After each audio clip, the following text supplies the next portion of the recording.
Hello and welcome to another episode of SKPcars Projects. In this episode we're going to do another cheap tool test video. I have my magic box. I had 5 total tools that we're going to try out. I'm going to reach my hand in the magic box and see what we end up getting next. I actually kind of knew this one was coming, but I was really hoping for it. This is, I guess you would call it a pin socket. Let's see if it has a name. Universal Multifunction Adapter Set. What these are, if you look at the picture right here, these are those sockets that have little pins inside of them. These were actually originally created by Craftsman Tools, I believe. Craftsman Tools was the first to really market it and make them popular. They were sold as seen on TV almost. I think Bob Vila was even the guy. If it wasn't, then it was the guy from Tool Time. One of them used to push these sockets, but Craftsman has traded hands a bunch of times. If they do make them, I'm not even sure if they do anymore. But there are a lot of aftermarket companies now that are making them, whether they're making them legally or whether they've stolen the designs or they're calling it their own version of the design, that I do not know. But we're gonna take this and we're gonna try it out. So let's open the box. This didn't have anything holding it down. One of the things that I know with this kit was it comes with 2 different types. So it has an adapter for a 1/2 inch and it has an adapter for 3/8. It comes with, it's a massive socket. So it comes with a 1/2 inch socket, which I'm gonna take this out of the bag so you can actually see all the details of it. And then there are these giant pins in the middle of it and they retract to fit whatever size socket you want. These are a really interesting idea, but I've always been afraid of buying one because of the fact that they seem more like a novelty to me, and the chances of you bending the pins is probably really good, especially if they're not high quality pins. Plus whatever mechanism allows them to retract. I just can't imagine any of this being very steady or sturdy or stable when it comes to holding a lot of pressure on a socket, but we're gonna try them out today. All right, so the way Craftsman had marketed these years ago, they had taken this setup and said this was how it was supposed to work. And this is how it will easily work.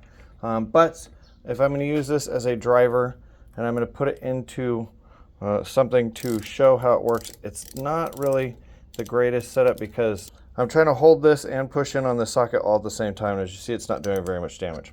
So the interesting thing with this kit is this kit came with these extensions. So these extensions are made so that you can put these into an impact drill, which is one of these. So what I'm gonna do is I'm gonna set this up to work like that and see if I can get some more pressure out of the socket. So this is how I would imagine it would work. Let's see how it goes. This is not staying towards the center very well. Try going a little more into the center. Well, if you get it right in the center, it seems to work.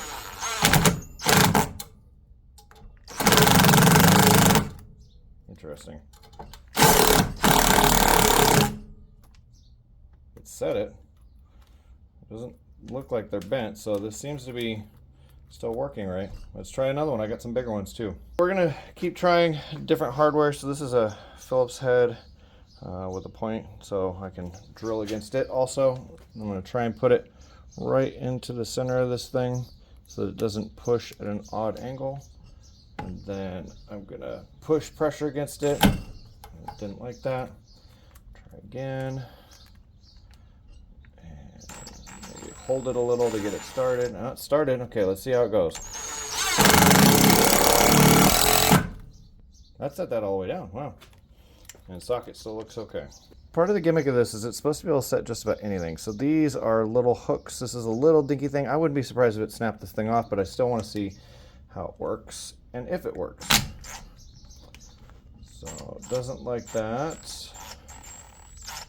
Doesn't like it because of the angle. It's going though. It's just really crooked. Ooh, problem with this is it doesn't find its center very well because that it wants to roll crooked. You probably could, if you took some time, figure out where the sweet spot is and make this go. I'm not interested in that though. I want to just see if the thing works. So it really doesn't like that. It's just kind of beating this all up. So try this one more time. This looks to be about center-ish. It's crooked, very, very crooked. Oh, okay, I got it to go. It's starting to turn. Okay, so it did do that. I'm not really happy with the way it looks, but I mean, it's screwed in. That's what the goal is, right? This is a concrete screw. It's got multiple threads on it. This should be able to go in pretty easy other than the fact that it's really long, so let's see how that goes. Well, the other thing is it's, as I mentioned, concrete, so it doesn't like wood. The point on it's not really designed for wood, so I'm gonna have to start it a little.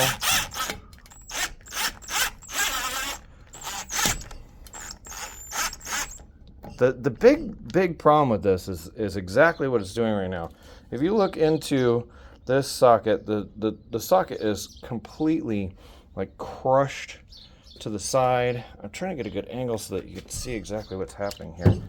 This is jammed into place, but it's in an angle. So as I'm rotating, the socket wants to do this.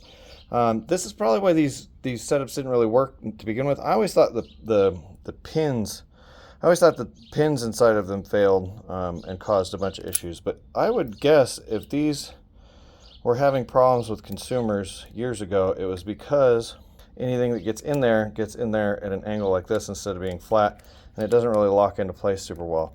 And then if it does, it's not in right, and it's in like this, which doesn't help anything when you're trying to drive something in. We'll try to get right in the center of this thing. And then, okay. See how much the socket is moving? The head on this doesn't like this one either. Like it's too small. Yeah, it doesn't like that one. Oh, look at that. It's actually depressed a bunch of the pins in this.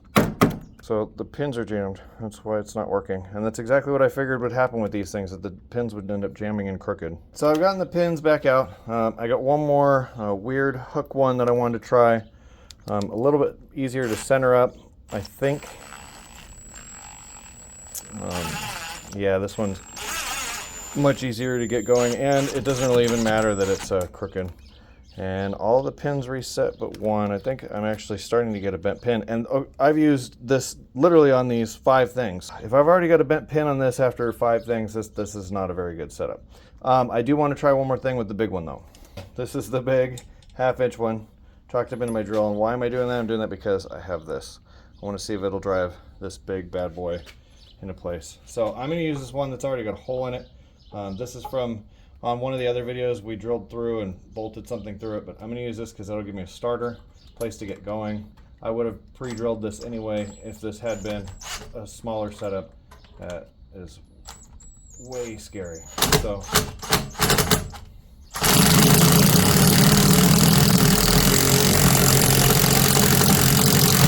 wow, I can actually smell this thing. It doesn't like this at all, but it is driving it. So I mean, that's what we're trying to make it do. The problem is, this is what this would be used for. Something this big, it doesn't really work. If you have a mostly drilled out hole and you're just using the threads to bite, this might actually work, but it doesn't really work for what we're trying to get it to do. I could easily get it to come off, but it's not going to go all the way through there, and it's actually currently jammed into it. So this is not a good setup for this. It's going to take a little work to get this one out. It's actually really stuck. I really have mixed reviews over this one. I wanted to like these, especially since I remember as a kid seeing these on TV, but these are junk. Of the 4 items that I have, you could use these on something very low impact, on something you can't figure out what the head size is, and you're hoping that there's still some sidewall left on it to pull it back and get it to come out. But these will jam, and these will bend, and these will end up getting broken at some point. So I would take these and I would put them into my handy little trash box. And the only part of this whole thing that I would keep is these, because these are actually really handy. I use these all the time for all sorts of different things. These little impact drills need these little adapters to make it work on a socket. And it's actually really cool to have a bunch of these. I have some at work, I have some here at the house, but these are just extras, and I don't have 1 1/2 inch, so now I do. These are the only parts of this that I'm going to keep.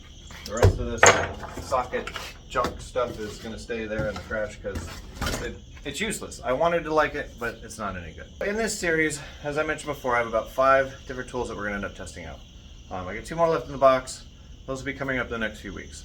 But what I have to ask at this point is, if we want to keep doing this series, if people want to keep seeing what's going on, message me with stuff. I'm buying the stuff through Amazon because of that. I'm using the paid promotional link thing on it because of the fact that I have a Amazon affiliates account. But that's not the point that I'm getting at here. You can tell me parts, you can tell me tools, you can tell me things that are not from Amazon directly. It doesn't matter. The point is I want to test out cheap tools that that we can get easily, that anybody would want to try, to see if they're going to work, either with our piece of wood or anything that I can make up to see if the tools are worth using. I was actually highly disappointed in these particular tools because I expected them to perform a lot better than they did. So this is how this series is going to go, and it'll only keep going if you help us out. So if you have an idea for a tool that needs to be tested or checked out, let me know. I will get it and we will test it here. So as always, thank you for watching. Please make sure to like, share, and subscribe. We'll keep making more of these videos.